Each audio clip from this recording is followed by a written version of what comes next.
It's that time again, and I say welcome to Southeast News on Signature TV. I am Vari Kumo Ado. First, the headlines. NAFDAC destroys fake products in Southeast. Imo electricity bill passes second reading. Anambra CP orders detention of police squad for allegedly killing a man. Stay with us.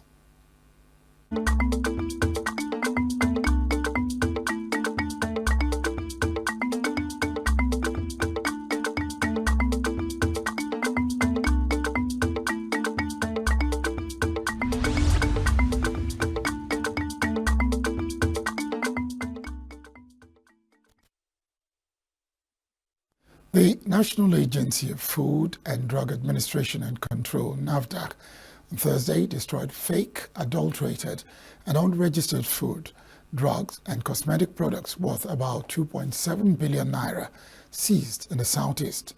The products were burnt at the Enugu State Refuse Dump Site in Ugoyama in Enugu. In a brief remark during the exercise, the Director General of NAFDAC, Mojisola Adeyeye, said that the products would have compromised the health of over 3 million people. Adeyeye, represented by a director of the Southeast Zone, Martins Iluyomade, said that the products would have increased the health burden on the already outstretched health institutions in the country. According to her, the products would have increased the poverty rate by making people spend money they should use to improve their livelihoods on medical trips, mentioning that the Southeast states were very strategic to achieving the mandate of NAFDAC. The chairman of the Nigerian Labour Congress, Enugu State Council, Fabian Wimbo, is accusing the federal government of unleashing enormous economic hardship on Nigerians. Wimbo, who spoke in an interview with Signature TV in Enugu, regretted that the present administration has decided to turn deaf ears to the plight of the Nigerian masses, especially the working class. We're in a country where the government have no interest of the citizens. Their interest is on how do we punish these people? What do we do that people suffer? It has become their mainstay. Because how can somebody convince me that he's a leader and all you do is to bring policies that make people gnash their teeth? Everybody in Nigeria, just like I said, downtrodden, which is over 70% of Nigerians, over 80% even, is within that class. Families that used to have 2-3 cars today hardly maintain one. Somebody will call you on phone and say, "Where are you?" Say, "No, I can't come there. I don't have fuel." I was asking somebody last time, "Why do you have to keep your car?" They said, "Who will steal it? Does the person have the money to put fuel in it? There's no fuel in my car. So he's ready to park there for the next 1 year." Is that how a country runs? And most unfortunate is that while all these things happen, there's no sign of relief. There's nothing in place that suggests that in a future date, even if it will stay in 5 years to come, that things will get better. Rather, if you wake up in the morning, you're waiting to hear whether more people have been killed in this place, or this have happened in that place, or whether government have increased the fuel price. Wimbo said the trade union movement in the country will not fold its arms while the situation in the country worsens by the day. According to him, the Nigerian Labour Congress is mapping out strategies to tackle the situation and assure that Labour cannot be intimidated by the authorities, no matter how hard they try to do so. The Labour is not sleeping. We are not going to fold our hands, but it's a lot of challenge, because the more you work to fight back, it is still the people that will suffer. So we'll continue to work out a middle course wherein people will not suffer much and will still get a desired result. The Congress have done a lot in the past trying to fight this insensitivity on the part of the governors. And instead of government looking inwards to see if they can change, what they decided to do now is to distract the leadership of the Congress. Today the police will invite Mr. President, tomorrow they will invite the secretary, and so on and so forth. They will go to pretend they are searching the office. That all these things are distractions, because they believe that the highest challenge they are having is the labor, the NLC. So they decided to come up with their own strategy to distract labor. but we cannot be intimidated or distracted. So we since 2023 around October, we had agreements with governments that we told them, if you do 1, 2, 3, 4, a lot is going to be better for the Nigerians, especially with the removal of the oil fuel subsidy when it was still within 500 naira. But unfortunately, all the agreements we had with the federal government, none has been implemented. None has been implemented since 2023 October. So Labour will continue to strategize. The announcement just came up that fuel price have been hiked to 8.55. I know within 48 hours or thereabout, we're going to come together to think around it and come out with our own response to that. Bill to boost electricity supply in Imo State has passed its second reading in the State House of Assembly. Majority Leader representing the Owerri West State constituency, Kanayo Onyemechi, presenting the bill, stated that the bill, if passed into law, will go a long way to improve the general well-being of the citizens. The bill, titled Light Up Imo Project, according to the Majority Leader, emanated from a recently enacted Electricity Reform Law number 2 of 2024, which was aimed at ensuring that the 27 local government areas in the state are provided with sustainable and reliable electricity supply. Said that the state government is already in partnership with the Orashi Electricity Company, which has signed Memorandum of Understanding MOU, maintaining that the bill, if passed, will give teeth to the partnership by providing a legal framework for its sustainability. The Owerri West lawmaker further said that the bill, if passed, will make it difficult for both the state government and Orashi Electricity Company to back out from it, noting that any defaulter will pay back every damage and loss incurred in the process. The bill was adopted and referred to the House Committee on Power for further necessary legislative action. A 24-year-old man identified as Ebuka has been killed by members of a patrol team along the Onitsha-Owerri Road in Anambra State. The Anambra State Commissioner of Police, Naye Itam, has ordered for the detention of a police team who killed the victim. Eyewitnesses around the scene said the deceased was immediately rushed to a nearby hospital for treatment, where he was later confirmed dead due to the gunshot wounds he sustained. Some said the police officers who shot the boy immediately ran into the vehicle and quickly left the scene to avoid justice. The deceased body has been deposited at the hospital's mortuary. Reacting, the policeman for the Nigeria Police Force, Muyiwa Adejobi, described the incident as sad, promising that the force would intensify efforts to ensure the culprits were punished. The force headquarters has ordered the CPs in Anambra and Imo to fish out the men and carry out a thorough investigation into the matter. CP directs an immediate transfer of the case to the State Criminal Investigation Department, ORCA, and sues for CAM, and assures that the command will ensure a thorough investigation into the case for justice to prevail. In Imo State, the police command has warned the public against taking the law into their hands and expressing their grievances following the death of a couple by mob action in Orogwe in Owerri West local government area of the state.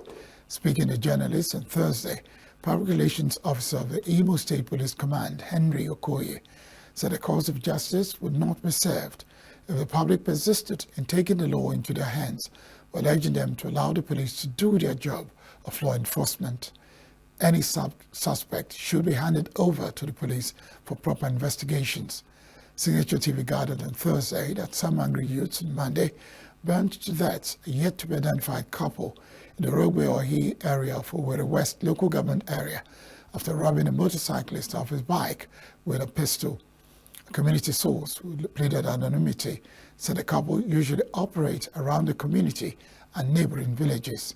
A correspondent gathered that many youths have deserted the area for fear of being arrested by the police during investigation.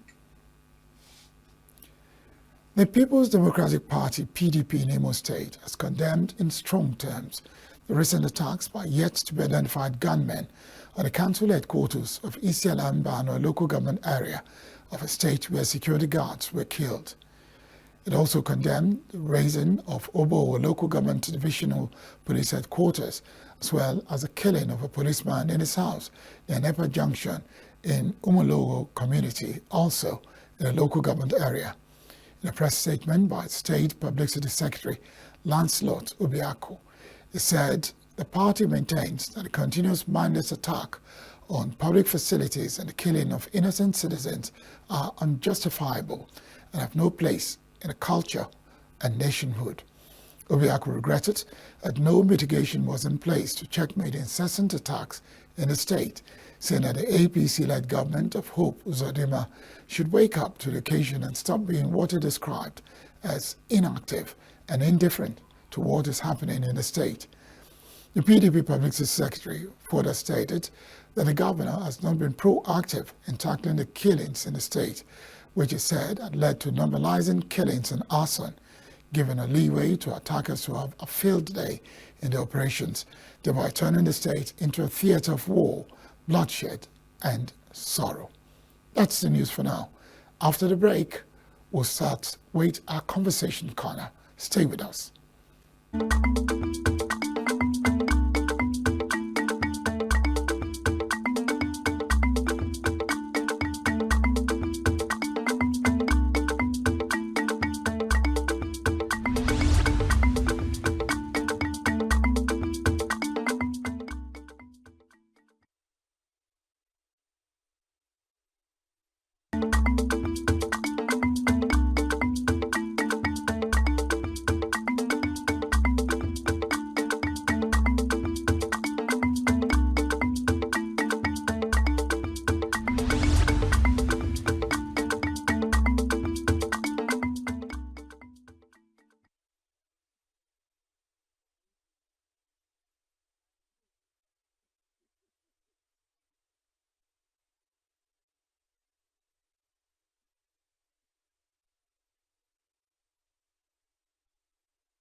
Let us go back to our roots.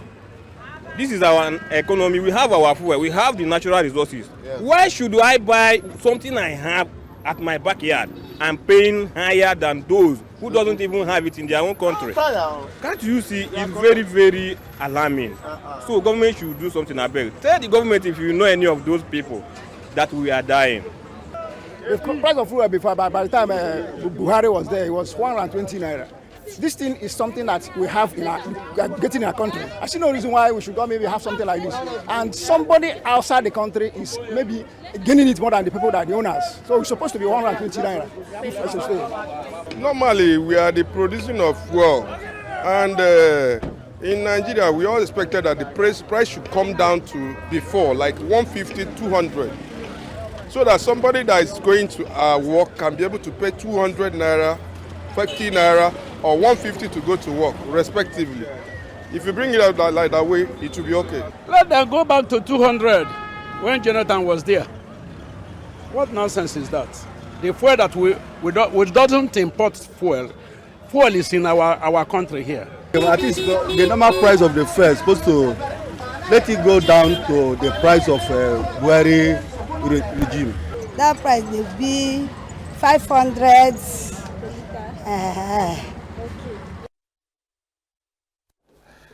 The fuel price has affected quite a lot in Nigeria today. But something that is on the timeline of Enugu State is the September 21 election for local governments, for chairmanship and ward councillors. That has been fixed for September 21. Originally, it was fixed for the 5th of October. But the timelines have changed. But the political ideologies have not changed. We are hoping that 10 political parties that have shown interest in the forthcoming local government election in Enugu State will still participate in that election. With me in the studio today is Larry Ogwego, and is joining me for this conversation on the political scenario that is revealing itself gradually.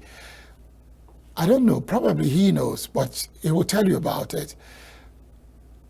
The pitch I was expecting in terms of the fervency and favor in terms of what the political activity and actions will be, I'm not seeing it. Probably Larry is. So let's turn our attention to Larry Ogwego. Larry, you're welcome to Southeast News. Good afternoon. Thank you very much. It's my privilege. Give me an insight of who you are. Of course, my name is Larry Ogwego.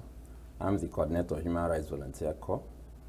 I also engage in a lot of human development programs, but most importantly, I'm a social reformer. I think people should do the right thing everywhere and every time. Ah, I like that. So, there's no urgency in the political scene. I don't know why that is the case. Because I thought as we begin to count down to any election, you begin to see more and more activities.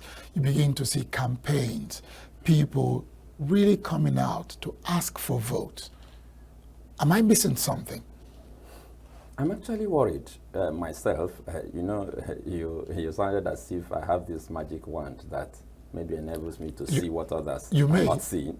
but incidentally, I'm also wondering, is there really an imminent election in Enugu State? Because there is absolutely no sign of elections. And I've not seen a place in Nigeria where elections actually brought forward. It's a mystery. But what I find most surprising is the fact that there are absolutely no campaigns. And why is that so? Nobody is telling us to vote for him. Nobody is saying, or for her, nobody is saying, this is what I want to do for Enugu North, or Enugu South, or Zago, or whatever local government area. It gives you the impression that there is no contest. It gives you the impression that the elections are assumed to be won and lost already. So people don't want to waste their resources campaigning for an election that has been won and lost. That's the impression that I have, and that's the impression most people have. Even the candidates, if they don't have that impression, they would have been on the campaign trail by now. And I pity the printers because no posters for them, no banners, nothing. There is no sign that there's any election coming on. And that tells you how indifferent we have become to local government elections. And one would have expected that this particular election will have a lot of energy considering the Supreme Court judgment. One would have expected that, very credible people will get into the race and campaign. One would have expected surprises. For instance, if a very credible candidate goes to a party that doesn't have any influence, that the person may pull a surprise. But we have lost confidence in the local government elections so much that nobody is taking that risk. People assume that once a candidate is endorsed by the party in power in any state in Nigeria, that the person has won the election. So the election is really not to contest for the position at the ballot boxes. The election is to try to get the attention of the governor or whoever anoints the candidates. Because the idea is that once the party in power in the state anoints you as the favored candidate, that you have become the local government chairman. I'm aware that some persons already appear to be carrying themselves as if they're local government chairman because they feel that they have the backing of the powers that be. And that's worrisome because it shows that even with the Supreme Court judgment, the average Nigerian is still not confident that the local government system will bounce back. Is it that they are not confident the local government system will bounce back, or they are laid back because they are not seeing any other activity. Look at a scenario. That's why I said probably you've seen, and you said it's a magic wand. A scenario where one particular political party organized Congress and they made all the media, they used the media to announce their congresses before it was held, and it was held. And they talked about their primary elections, and it was held. And I kept asking, where are the other political parties? Are they not going to be involved? If we say 10 political parties have indicated that they will be part of a September 21st election, where are they in the timeline of NCEC? What it tells you basically is that the parties apparently do not want to waste their resources, or there are no candidates that are willing to even come forward to throw their hats in the ring.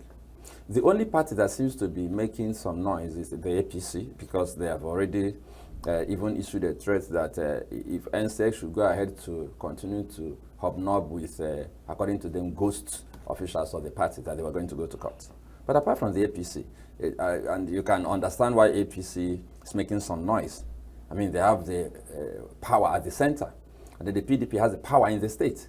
So at least, even if APC is not going to pick any seat, they should be seen to be existing across the country. And they have the resources to make some noise. So is it a matter of noise making, or is it a matter of contesting to win?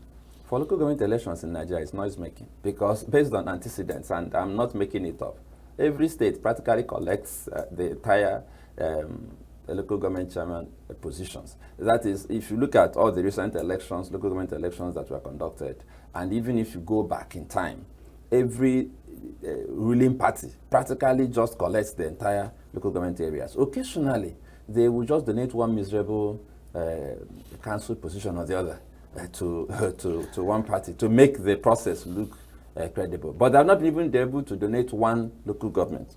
So the political actors don't want to waste that energy.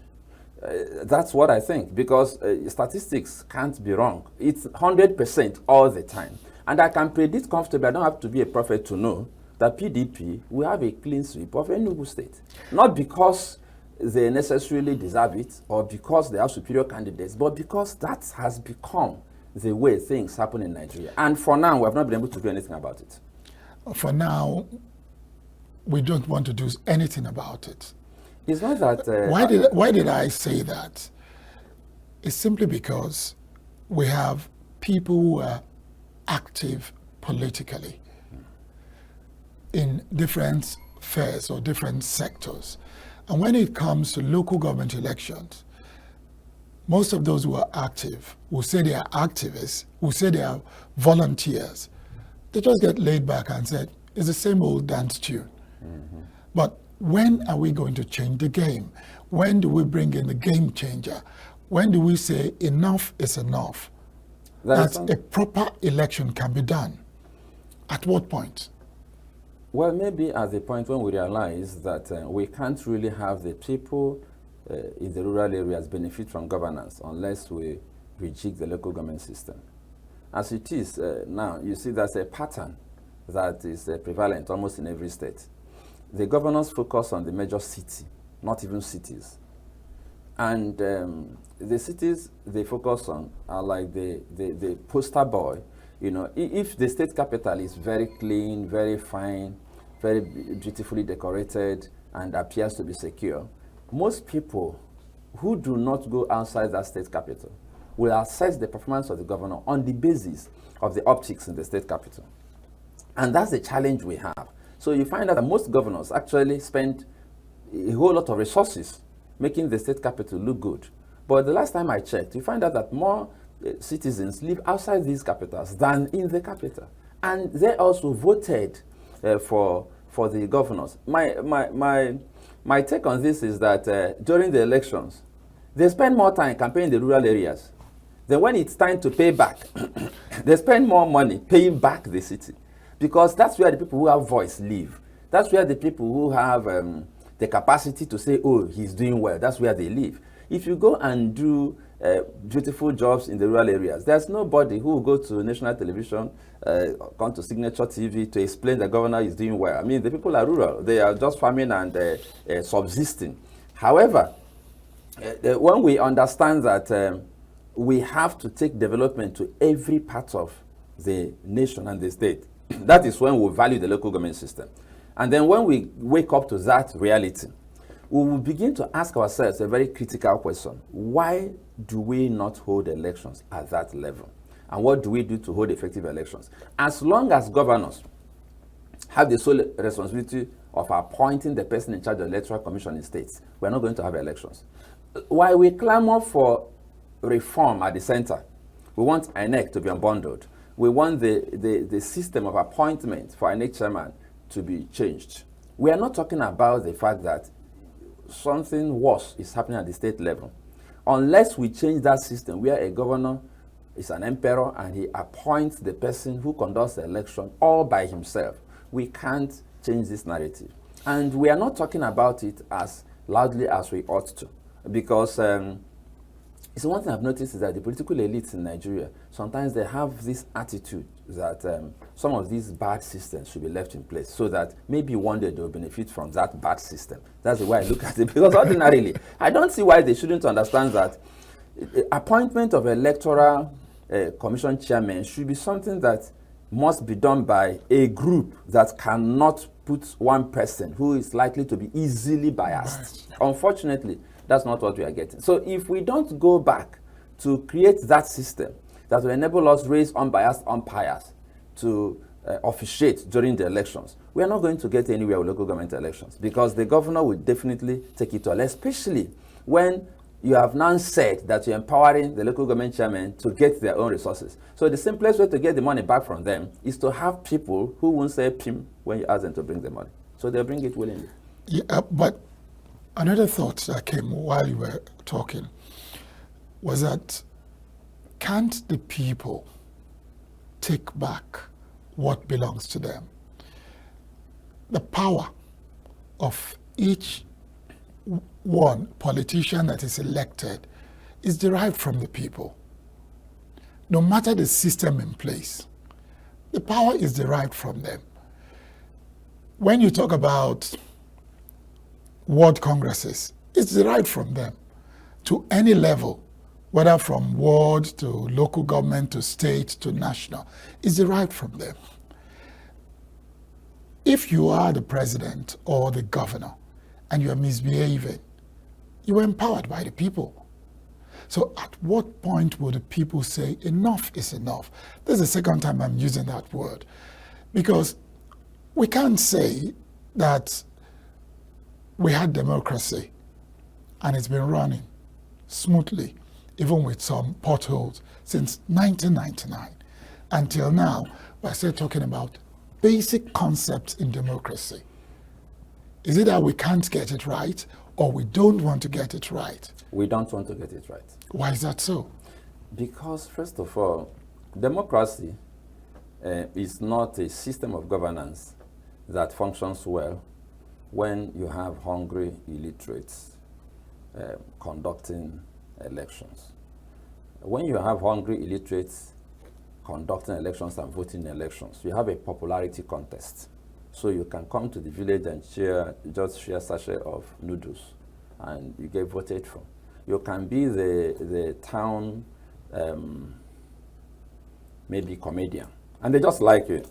And they vote for you because they like you. They forget that leadership is not about comedy or about being liked by people, about buying them noodles or drinks. So for a democracy to function well, you need an enlightened electorate. We don't have an enlightened electorate. We're supposed to enlighten them. Unfortunately, the same institutions that are supposed to enlighten the electorate are benefiting from the rot in the land, starting with the political elites. That is why our educational system is in a total mess. For me, it's intentional that the schools don't function. It's intentional that we have teachers who don't teach. It's intentional that students are made to pay for grades, and then we pretend that it's not happening. It's intentional that the institution that regulates licensing of universities will go to approve a new university, knowing fully well that many of the lecturers that they see their names on the templates are not working there, that they hire them for the purpose of accreditation.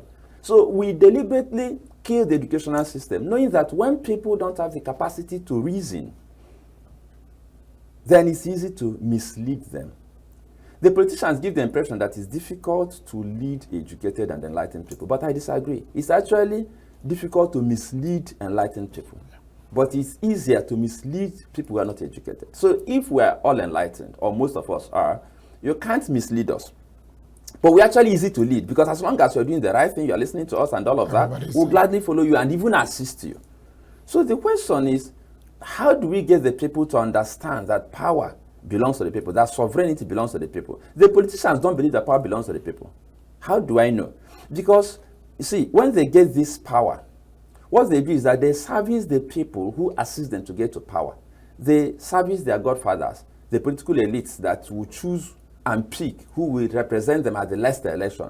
They give tickets in Nigeria. They don't hold primaries. Don't forget the charade and the drama. We don't hold primaries in Nigeria. We say, "Nenyelonya ticket." This person was given the ticket. That's what it translates to, literally. That is, somebody gave this ticket like some kind of benevolence or gift.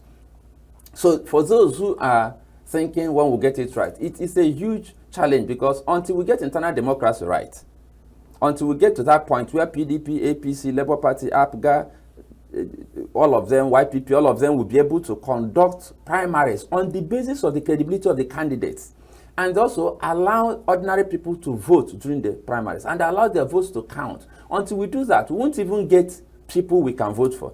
There are elections I couldn't vote because I looked at all the candidates and I realized that it was a case of choosing the better of two evils. And I've determined personally that I'm not going to go out and stand in the sun to choose evil. So when people say, oh, choose the lesser of two evils, I ask a simple question. Why should we choose between two evils in the first place? If we have parties that work, at least one of them should be able to give us someone that is good. Yeah. But because all of the parties suffer from the same problem, that they don't have internal democracy, credible people who don't want to go bootlicking and basically kowtowing to the political godfathers don't want to get into that space. And as long as they don't want to get into that space, most of the time when you look at your ballot box, we are stuck between the devil and the deep blue sea, between a rock and a hard place. So the challenge we have is that when these politicians even get the power, if you notice, they pretend that people don't exist. We live in a country where you went out a few weeks ago to demonstrate that there's poverty in the land, and the reward was more poverty. To demonstrate that there is bad governance, the reward is to increase the tempo of the bad governance, the insensitivity. Because they assume that they didn't get the power from you. They get the power from the system they have created. So if you can play the game within that system, you get power. So they don't even recognize sovereignty of the people. So if the people want to be sovereign, then they want to take it back the way other nations, starting from the French Revolution all the way to the Arab Spring, to what is happening presently in Kenya. I mean, the people need to understand that if these guys don't want to relinquish power to the people through the ballot box, which the democratic process we are following prescribed, then the people need to actually make it clear that when they decide to take power, nobody can stop them. And that lesson has been taught recently in Bangladesh. Considering all that the woman accomplished, just one wrong decision made all the difference. Of course, we know what's happening in Kenya. It has not really fully been resolved. And we have this problem in Nigeria that some people say, oh, it's because of our multi-ethnic nature, but the Kenyans also have a multi-ethnic nation. Some people say it's because of our religion. I think one of the challenges we have, just one of them, is that the average Nigerian, underscore average, appears to have the same challenges that his leaders have. He's waiting for his turn to get into the saddle and also enjoy the benefits of illicit wealth. Because if not, ask yourself, why should a businessman liquidate his business to go and contest the election? We live in one of the few countries in the world where a legitimate, wealthy businessman will look at his friend and contemporary who just became a politician and suddenly he's large. He's flying private jets. He's buying houses as if he's just buying snacks. And then this guy will liquidate his business to go and pay money to get tickets. Yeah. And once he gets the ticket from the right platform, he's likely to go to the National Assembly, where the kind of money they pay themselves is difficult for any normal human being to earn. I mean, with all the poverty in Nigeria, they earn more money than the congressmen in US. And they are not, nobody's complaining about it. At least when we complain, they don't listen to us, because they assume that we are not in a position to do anything about it. And unfortunately, we also have that same assumption that they have. Because when you talk to the man on the street, he will tell you things like, so what do you do about it? They're in government. But the truth is that in as much as they do not yet represent us, in the sense that most of the time it's not really about our votes as much as it is about their ability to manipulate the system. We can insist they can manipulate the system. Remember that when they manipulate these systems, it is ordinary citizens that assist them. I've not seen the son of a gubernatorial candidate go to carry ballot box anywhere. I've not seen them even monitor elections. They don't participate in the campaigns. They are studying at Cambridge or Harvard or Yale, while the sons of mere mortals are here rigging elections for the same man who will ultimately punish them when he gets into office. So I think we need to enlighten the ordinary Nigerian to understand that this madness cannot continue. So, given the context of what prevailed long ago in the various communities, whereby if somebody is identified as not conforming to the rules and regulations of a community, either you're ostracized or you're punished for it. Why is it that each community cannot stand firm to say, in community A, for example, we're only going to bring out our best. Whatever political party that is located in this community, you are only going to bring out the best we have, whether it's a male or a female, to contest for any election. Yeah. Are we not tired of going round in circles? You rig for A today, you rig for B tomorrow, you rig for C the next day, and you sit back and say they are not performing. Are we not tired of that? Can't we begin to think of a new system that can work in our favor, the favor of the people? We are thinking of it, but the truth is that a critical mass of Nigerians are not thinking. You see, you are thinking of it, obviously. The way you articulated it tells me you have been thinking of it for a long time. I've been thinking of it too. But when the person in the village who takes only 4,000 to vote for a governor to ruin his life for 4 years listens to you, he doesn't understand why he should engage in trying to throw up a good leader when he has given up on the political system already. And he sells his next 4 years for 4,000 naira. That is 1,000 per year. That's 1,000 for one whole year. In that 4,000, the politician just bought his healthcare, infrastructure, education, and everything. And that is why sometimes when you want to hold the politicians accountable and insist that they should perform, they're actually wondering if you're okay, because they already paid. They paid. When he collected money, he lost the birthright. So when you collect money, I mean, this guy earned the money somehow or stole the money, whatever, but he brought out money and paid you to put him in a position. So how dare you tell him what to do with that position when he has already paid you and you actually collected the money? So some of us understand the dynamics of transformation, but most people don't. And most people are led by their stomach, basically because they don't know better. They don't understand that the best thing to do is to, if necessary, endure hunger for a while, just so that you'll be permanently free from hunger. But because that narrative has not been pushed hard enough, because the people who have the capacity to speak out are the same people who are pushing the narrative that it will be well, just give it some time. I mean, we have given it some time and it's getting worse. The last time I checked, we were complaining when dollar was 200. We were complaining when petrol was even 87 naira and all of that. And people marched when we wanted to increase it just a little. Look at where it is today. So the point I'm making is that the people who have voice, unfortunately, are the same people who are creating the problems we have in Nigeria. There are a few persons who are speaking truth to power, but we don't have a critical mass. Most people are sitting on the fence. They are waiting. Oh, if you guys are able to fix Nigeria, we'll enjoy. If you are not, then I don't want to get into trouble. And unfortunately, that's part of the problem we have in Nigeria. We need to get to that point where people should realize that what they consider enjoyment presently is punishment. I don't think there's any country where we have human beings who have the capacity to adapt like Nigeria. We can adapt to anything. We can adapt to poverty. We can adapt to punishment. We can adapt. Just anything you throw at Nigerians, they adapt.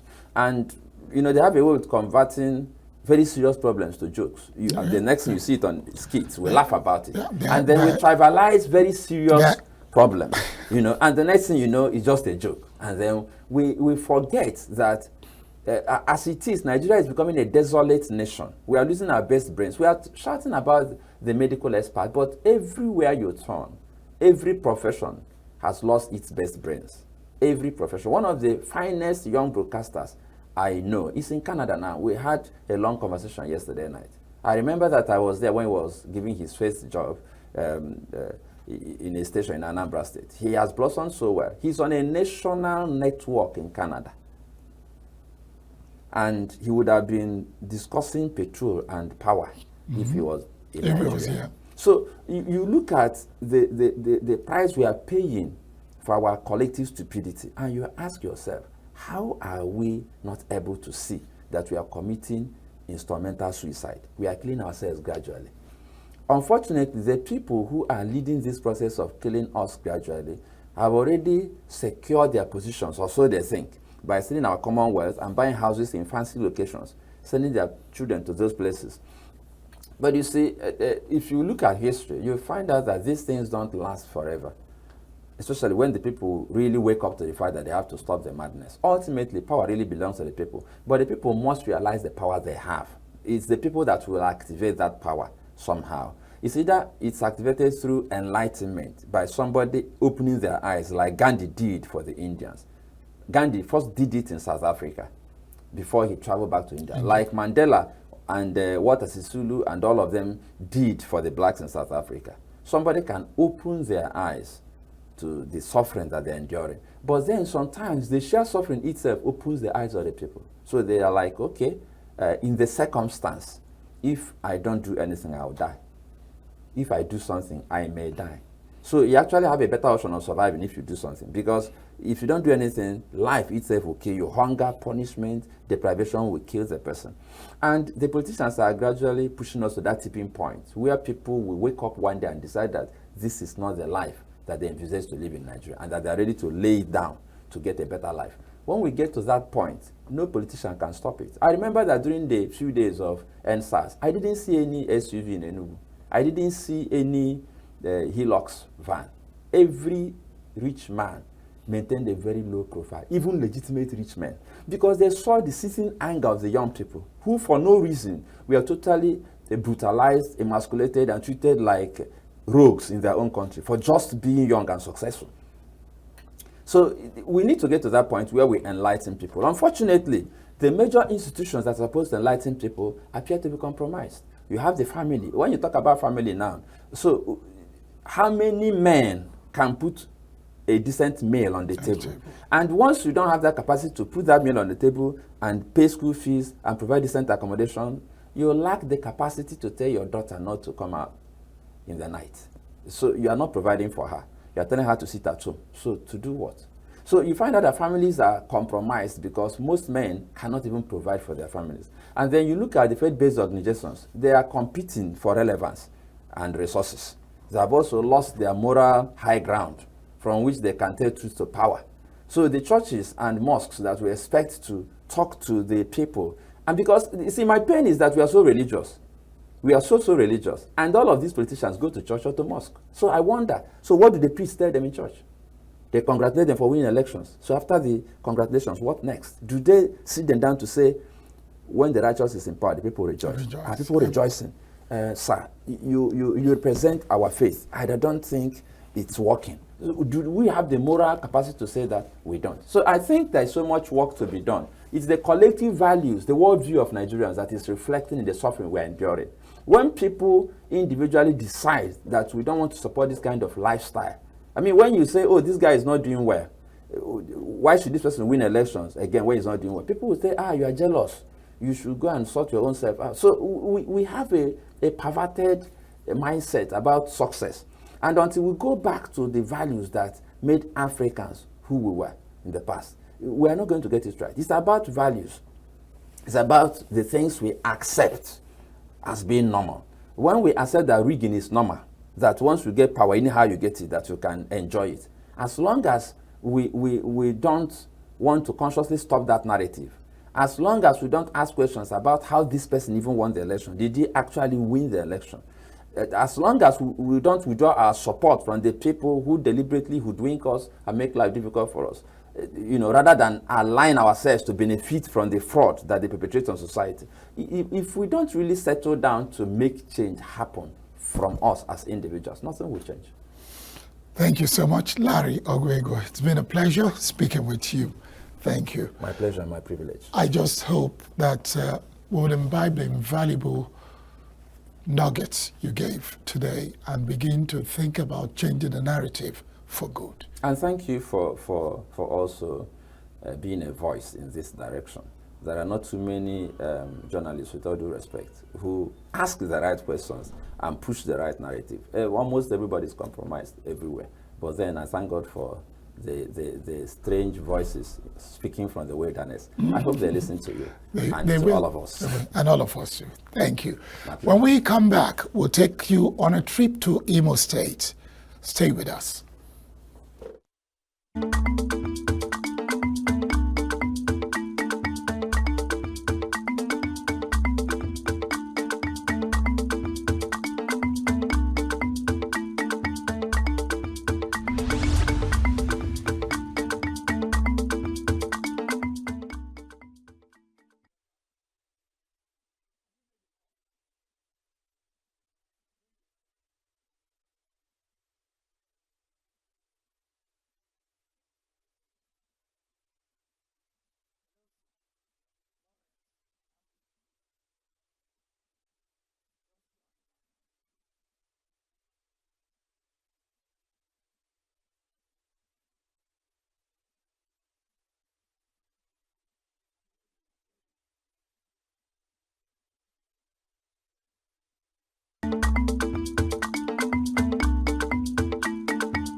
So sorry. I was in a haste to go to Imo State, and I just realized that Lawrence Nwokede is actually in Abia State. Let me give you a quick one so that you get into the mood. The First Lady of Abia State, Mrs. Priscilla Ote, said she was deeply saddened by the case of a man who allegedly almost gouged out the eyes of his wife for ritual purposes on a Sunday morning in Umuahia. Lawrence, who's always an aluminium worker from Umuchieze in Bende local government area, but living at Adiel Estate at Umueze Ibeku in Umuahia North, had at about 1 a.m. used a knife to remove the wife's eyes, and she was asleep. Well, that's the story.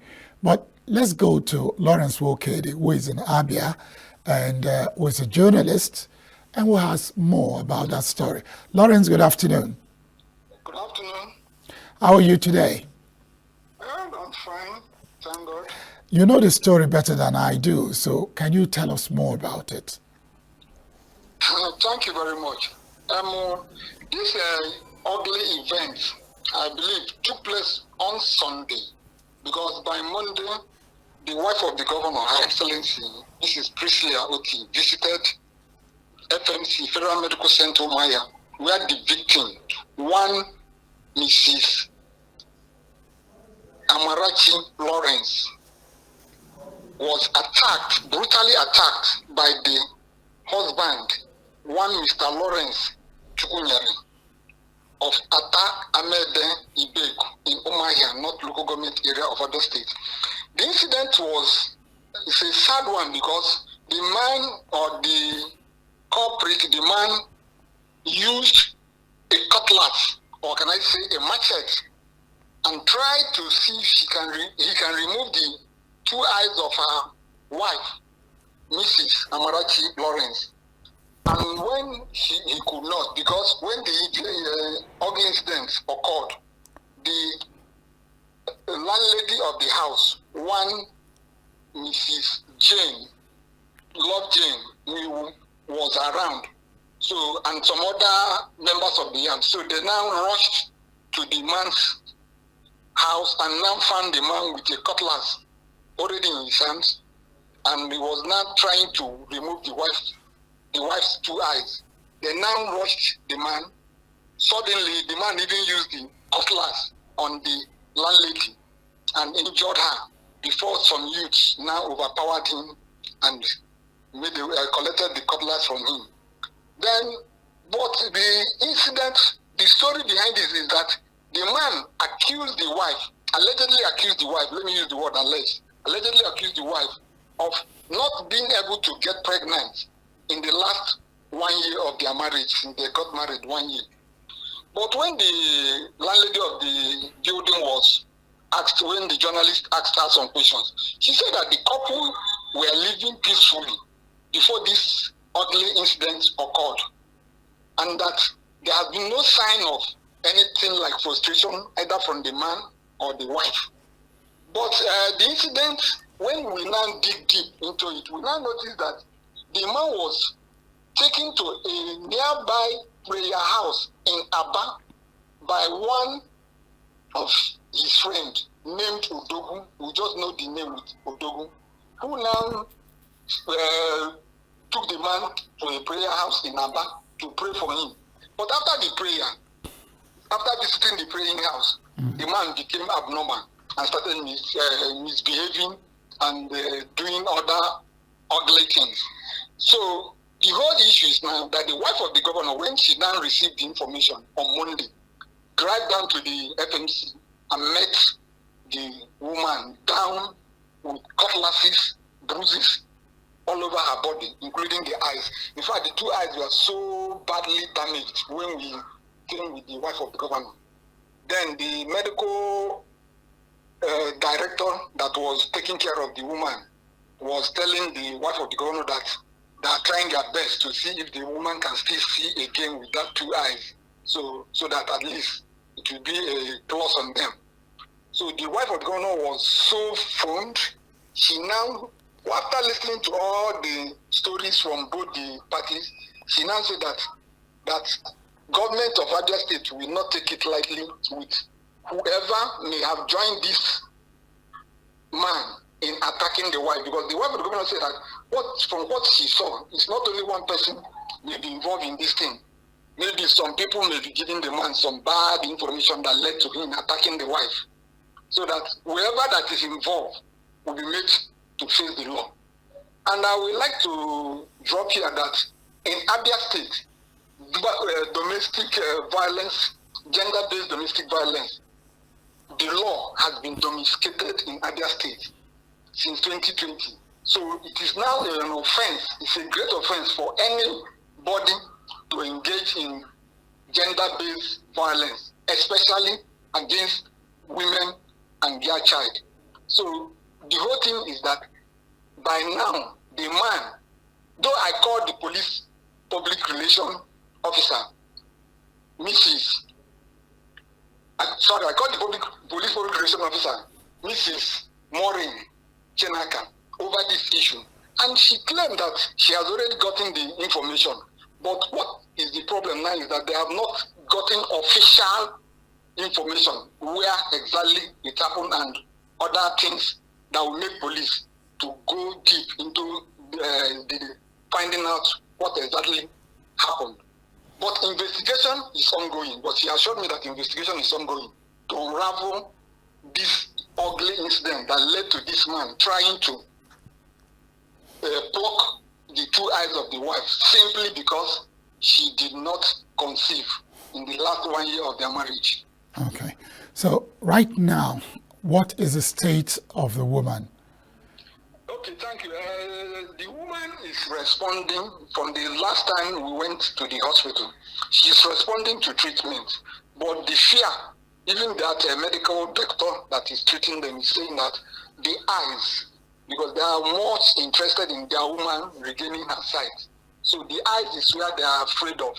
The doctor was saying that they are afraid whether if this woman recovers fully, will he still use his two eyes to see?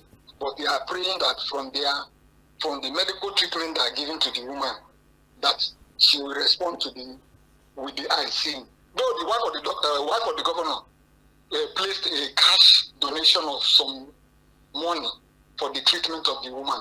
She gave some money for the treatment of the woman. Okay.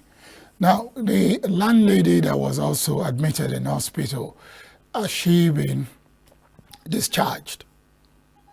The landlady the injury wasn't too much, because by the time the landlady came to rescue the woman from the man now used some cutlass on her. Then there were some youths there, so those youths now rushed in and overpowered the man. So the landlady just had the bruises in the hand, few bruises where she's now treating herself. Just says, he said, her own is minor to compare to what the woman received from her husband. Okay. All right, Lawrence, I need to say thank you very much for that information. I hope you'll keep us updated, especially to know the medical condition of the wife of Lawrence. Okay, I will later visit that. I pray to later visit that hospital on my own to see how she's still responding. But the last time we went there, she was still alive. She's not yet dead. We pray she's alive. The only problem is that eye is where they are trying to see if we can regain her sight. All right, then. Thank you very much. Thank you, Lawrence Wokede from Omaya in Abia State, for giving us that update. And that's where we call it a wrap on Southeast News on Signature TV. Barry Kumo Ado is my name. We'll be back here on Monday. Till then, enjoy your weekend.